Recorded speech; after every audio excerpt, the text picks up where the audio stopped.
Peggy 18.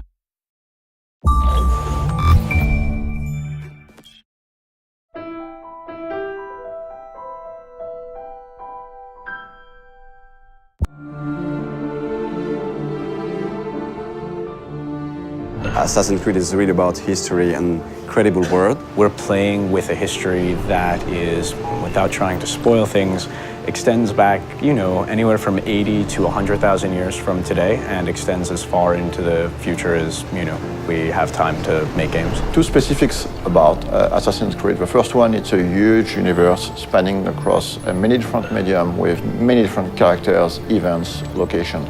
The second one is the community. The community on Assassin's Creed is extremely knowledgeable about this universe and also has very high expectation about what's coming next in terms of story. So putting all these things together, we realized it was time to fit everything into one reliable source of information. Actually, it really has been a back and forth process between the encyclopedia writers and the games writers to make sure that all the content of the book, of the encyclopedia, is really accurate. Well, we start by going through all the data, and then we would decide on what articles we wanted to do. And once we had that settled, we would write down a brief description of the article, send it out to the external writers, who would then return the full content to us. The best part about this project was adding new content.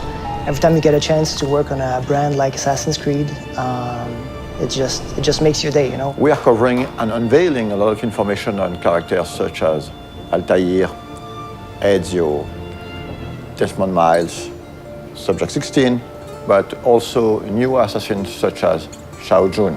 One of the very first challenges was dealing with so much data. Assassin's Creed has been around for a while and has a wealth of information from both the story standpoint within the game universe and just history in general. So going through all of that and figuring out what might be most interesting to put in the encyclopedia was very much the first challenge that I encountered. The franchise isn't defined necessarily by a single character, it's defined more by these institutions.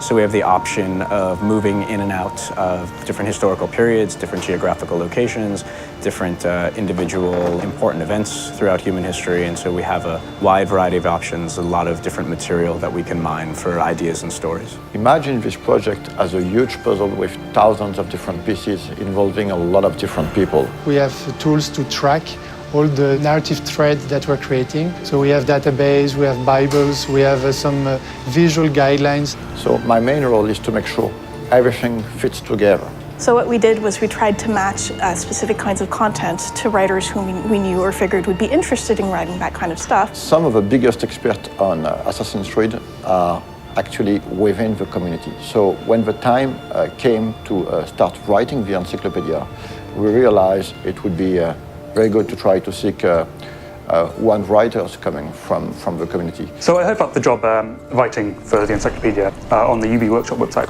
and I thought, well, it's about video games and it's about history, so it seemed perfect for me. We were really surprised by the reaction. We got hundreds of submissions, and some of them were very, very good. Well, most of the stuff I wrote was biographies, so of both the characters purely from the games and historical figures behind it. To make a long story short, instead of hiring one person, we finally hired 5 writers coming from the community. What I tried to do is dispatch the articles based on some of the test submissions they'd sent in, seeing what they liked to write best, and then we kept it contextually similar. We try to minimize the risk of bad overlapping and maximize the opportunities of cross-referencing.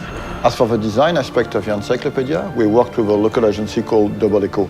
They were crucial to the creative process. For example, during earlier discussions, we decided to only use production concept arts to illustrate the encyclopedia, as opposed to 3D renders or marketing assets. The role of concept art is very important in the conception of a game. During the early stage of conception, we work on very high-level concepts. So it's about silhouette, a mood, skylines of the city, treatment for the characters, colors. It's quite remarkable how much of the stuff does have its ties to reality and things that really happened. And I'm pretty sure that readers will discover some really interesting and new information. For example, in the encyclopedia, we're gonna reveal some information about the Templars, among other things, but actually the encyclopedia is gonna have some spoilers, so if you haven't played the game, just wait to read it. This encyclopedia is available in Europe in the Animus edition that you can find at retail. For more information, check on assassinscreed.com, and it is also available as a standalone worldwide on ubiworkshop.com.